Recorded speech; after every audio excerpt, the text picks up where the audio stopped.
आप तो खाली ताक में रहते हैं हर मौके का फायदा उठाने के लिए। पहलगाम की घटना हुई मान्यवर, हम लोग श्रद्धांजलि अर्पित कर रहे थे और भारतीय जनता पार्टी के ट्विटर हैंडल से मैं पूरी जिम्मेदारी से कह रहा हूं, अगर मैं गलत कह रहा हूं तो राष्ट्रीय अध्यक्ष जी यहां बैठे हैं बीजेपी के, मना कर देंगे। उन्होंने क्या पहला ट्वीट क्या आया? धर्म पूछा जाति नहीं, धर्म पूछा जाति नहीं। और जो कथावाचक मारे जा रहे हैं हमारे उत्तर प्रदेश में, वहां तो जाति पूछ के मार रहे हैं, जाति पूछ के मार रहे हैं, मंदिरों में घुसने नहीं दे रहे हैं, जाति पूछ के मार रहे हैं। ये भी तो हो रहा है इस देश के अंदर। इसलिए आप विषय पर बोलिए। माननीय सदस्य बोल रहा हूं सर। नहीं, विषय नहीं, ये विषय नहीं है ना, ये विषय है सर, ये विषय नहीं है, नरवाल का विषय। हाँ, आप विषय पर बोलिए। विषय यही है सर, विषय यही है। नरवाल और आप एक बात मैं कह सकता हूं सर, विदेश सचिव का नाम नहीं लिखे, मंत्रालय का नाम लिखे। ये काहे के लिए?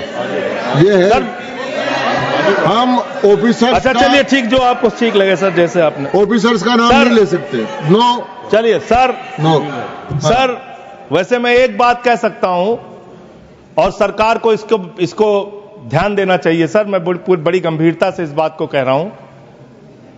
आप गोदी मीडिया से अपनी चाटुकारिता दिन रात करवाना चाहते हैं, करवाइए, कोई हमें दिक्कत नहीं है, वो लोग करेंगे ही। लेकिन जब युद्ध का समय है, लड़ाई का वक्त है, इतने गंभीर समय में है, ऐसे समय में आप ऐसे समय में झूठी खबरें वहां पे चलवा रहे हैं, झूठी खबरें चलवा रहे हैं। लाहौर में घुस गए, इस्लामाबाद में घुस गए, यहां कराची में कब्जा हो गया, रावलपिंडी में कब्जा हो गया। अरे भाई, ऐसे वक्त में हमारी सेनाएं लड़ रही होती हैं, उनको सही जानकारी सारी चीजों की होती है, परिस्थितियों का। आप उनके जीवन को संकट में डाल रहे हैं। कौन कहां लड़ रहा है, किस पोजीशन पे है, आप दुनिया भर की जो भी मन हो रहा खबरें चलाए जा रहे हैं मीडिया पे, तो इस पर भी रोक लगनी चाहिए। तीसरी बात, यहां पे चाइना की भी बात हुई। चाइना ने पूरी तरीके से पाकिस्तान का साथ दिया, पूरी तरीके से मिसाइल दिया, लड़ाई में हर तरीके से उनका साथ दिया, हर तरीके से पाकिस्तान का साथ देने का काम चीन ने किया, हर तरीके से पाकिस्तान का साथ देने का काम अमेरिका ने किया। और आप क्या कर रहे हैं चीन के साथ? मैंने कल देखा, मैंने सोचा मान्यवर कि चलिए इसी को देखते हैं। गलवान घाटी में जब हमारे जवान शहीद हुए, उसके बाद हमने चीन से अपने कैसे रिश्ते किए, आपने क्या किया, यह पूरे देश को जानना चाहिए और खास तौर से आपके समर्थकों को। 2020 के घटना के बाद गलवान घाटी में जब हमारे जवान शहीद हुए, उसके बाद आपने 4,83,033 करोड़ रुपए का आयात चीन से किया। 2021-22 में आपने 7,10,148 करोड़ रुपए का व्यापार चीन से किया, आयात चीन से किया। 2022-23 में 8,03,533 करोड़ का आयात चीन से किया। 2023-24 में 8,38,442 करोड़ रुपए का आयात चीन से किया। 2024-25 में 9,41,718 करोड़ रुपए का आयात चीन से किया।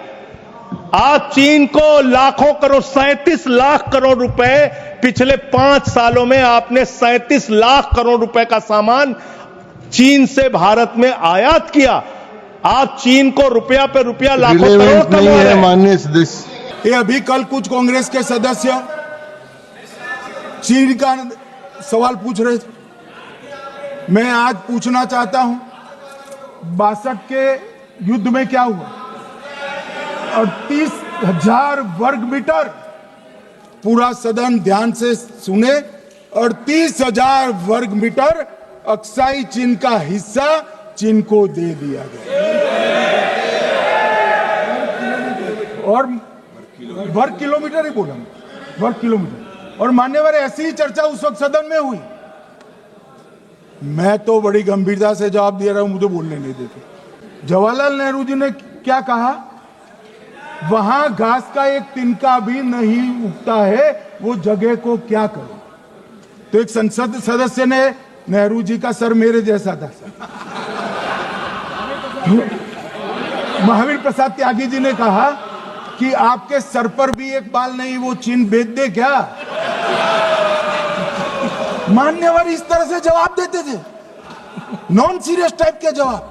अरे कल गोगोई जी बड़ा बड़ा उछल उछल कर बोल रहे थे। अरे गोगोई जी, आपको मालूम है उन्होंने चीन के बारे में, आसाम के बारे में क्या कहा था? आसाम को आकाशवाणी पर बाय बाय कह दिया था। रिकॉर्डिंग है, रिकॉर्डिंग है।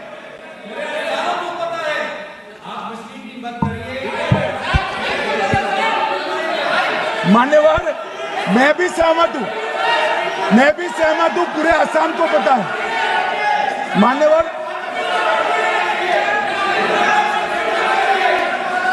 मान्यवर,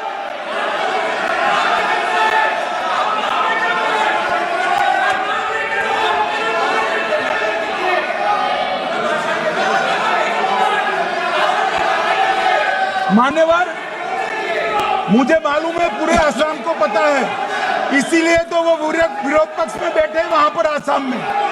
पूरे असम को पता है। और मान्यवर,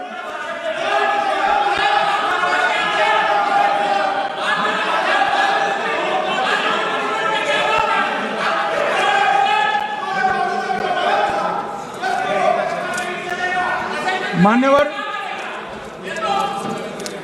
मान्यवर, जोर से बोलने से सत्य को छिपाया नहीं जा सकता।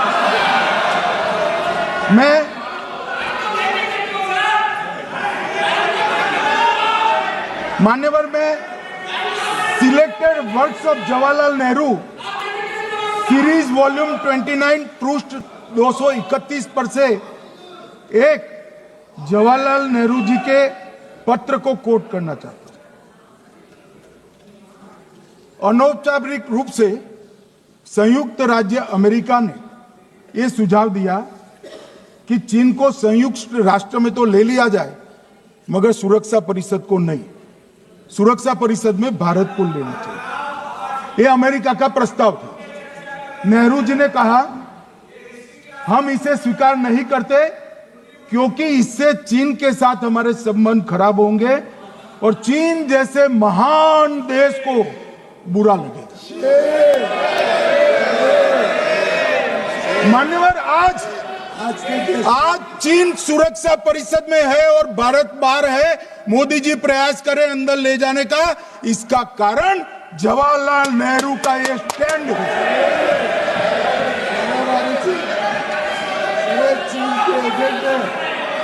और मान्यवर, ये तो पीढ़ी दर पीढ़ी चलता आ रहा है।